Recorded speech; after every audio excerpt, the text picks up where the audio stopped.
Bhojpuri actor singer Pawan Singh को आसनसोल से ticket मिला और उसके बाद उनके पुराने गाने जिसमें कि कथित तौर पर अश्लीलता थी वो सामने आने लगे और अंत में उनको टिकट सरेंडर करना पड़ा। लेकिन अब कई माननीयों के पुराने गाने सोशल मीडिया पर डाले जा रहे हैं जो कथित तौर पर अश्लील हैं। भोजपुरी गायिका नेहा सिंह राठौर इस वक्त हमारे साथ हैं जो भोजपुरी के संगीत को सुधारने में लगी हुई हैं, लेकिन आजकल सोशल मीडिया पर कई माननीयों से सीधा सीधा पंगा ले रही हैं उनके पुराने वीडियो डाल के। क्या कर रही हैं नेहा जी? सीधा सीधा पुराने वीडियोस निकाल के डाल रही हैं आप एकदम। नहीं नहीं, देखिए बात ऐसी है, शुरुआत ऐसे होती है कि मेरा एक आंदोलन है अभिषेक जी, भोजपुरी बचाओ आंदोलन। मैं बिहार से आती हूँ, मैं भोजपुरी भाषी लड़की हूँ, तो अपनी भाषा के प्रति बहुत सजग और संवेदनशील भी हूँ। होना भी चाहिए, हम सबको होना चाहिए। पर मैंने एक चीज़ जो देखा, अभी आप पवन सिंह जी का नाम ले रहे थे जिनका आसनसोल से टिकट कटा, लेकिन मुझे थोड़ी सी सहानुभूति भी है पवन सिंह जी से। वो इसलिए, और भाजपा से थोड़ी सी शिकायत भी है कि भाई जब फटाफट खोल के दिखाओ फेम मनोज तिवारी जी को टिकट मिल सकता है, तो हर लहंगा उठा दे रिमोट से रवि किशन जी को मिल सकता है। लहरिया लूटा ए राजा और अमरपाली रे मन करे कच्च देना खाली, और रहरी में इंटर कैलू सरसों में बीए एमा उमा के पढ़ाई उखियरिये में फेम दिनेश लाल यादव निरहुआ जी को अगर टिकट मिल सकता है, तो भाई पवन सिंह जी को क्यों नहीं टिकट मिल सकता है? पवन सिंह जी ने कोई कम थोड़े ना अश्लीलता फैलाई है, वो भी तो गाते हैं गोदी में लेके जन खो दिए राजा जी, और वो गाते हैं कि बंगाल वाली माल चाहिए।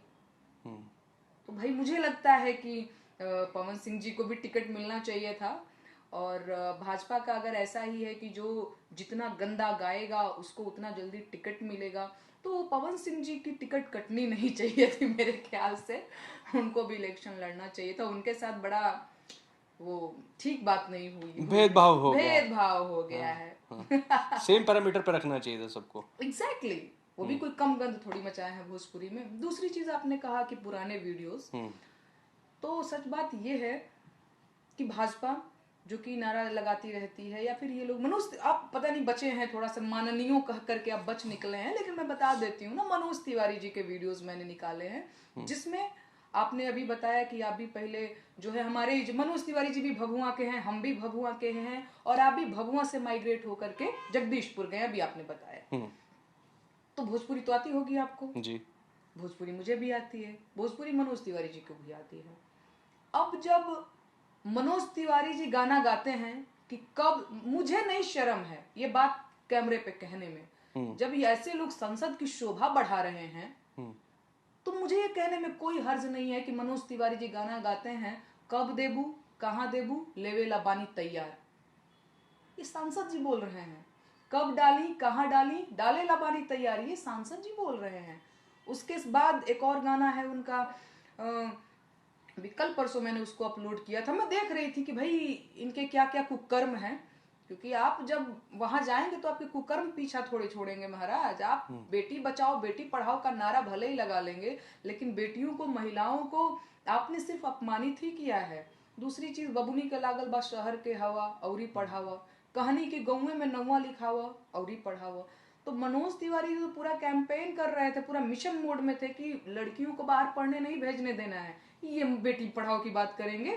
एक सवाल उठा कि आपने जिस वक्त बिहार में एनडीए का शासन नहीं था, उस वक्त बिहार में काबा आपने नहीं गाया, तो आपका एक एफिलिएशन या एक झुकाव अगर ये देखा जाए तो उन लोगों के साथ है जो इस वक्त सत्ता से बाहर हैं।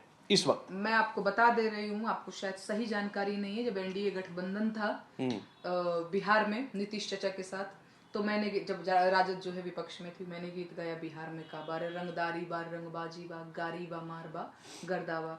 जब चचा भतीजा का गठबंधन हुआ फिर मैंने बिहार में काबा सीजन 2 गाया। हाँ हाँ, कि चचा भतीजा के जाता में पीस रहल बिहारी बा, अरे 15 साल चच्चा रहले 15 साल पप्पा, आ तबो ना मिटल बेरोजगारी के ठप्पा। अरे का बात। तो आप फायरिंग फ्रॉम द हिप कर रही हैं, तो फिर अपना पॉलिटिकल करियर आप नहीं। अगर मान लीजिए टिकट अगर मिलता है, हाँ। तो फिर तो आप तो ये तो आप फायरिंग फ्रॉम द हिप है आपका, इसमें तो आप किसी को छोड़ ही नहीं रही हैं महाराज। आप कैसे फिर कौन देगा फिर टिकट? मैं बता रही हूँ ना कि देखिए, बतौर लोक गायिका भी मेरी जिम्मेदारी क्या होनी चाहिए। जो जो रूलिंग पार्टीज हैं उनसे मैं सवाल पूछूं।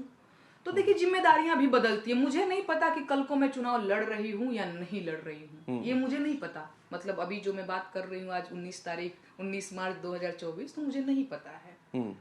पर ये आपसे मैं जरूर कहना चाहूंगी कि व्यक्ति की जिम्मेदारी बदलती रहती है। बतौर लोक गायिका मेरी ये जिम्मेदारी है कि बिहार में अगर तेजस्वी यादव जी की सरकार है सपोज, तो मैं उनसे सवाल करूं। दिल्ली में अगर केजरीवाल जी की सरकार है तो मैं उनसे सवाल करूं। एक लोक गायिका, एक कलाकार की जिम्मेदारी है ये। वो लिख नहीं सकता है, विपक्ष से वो सवाल नहीं पूछ सकता। मुझे नहीं पता कल को अगर मेरी जिम्मेदारी बढ़ जाती है या कोई बड़ी जिम्मेदारी मुझ पे आती है तो देखा जाएगा। वो कल की बात कल है। कल मैं कैसे उस चीज को लेती हूँ वो कल की बात कल है। आज की बात यही है कि सवाल तो पूछा जाएगा और सत्ता से ही पूछा जाएगा।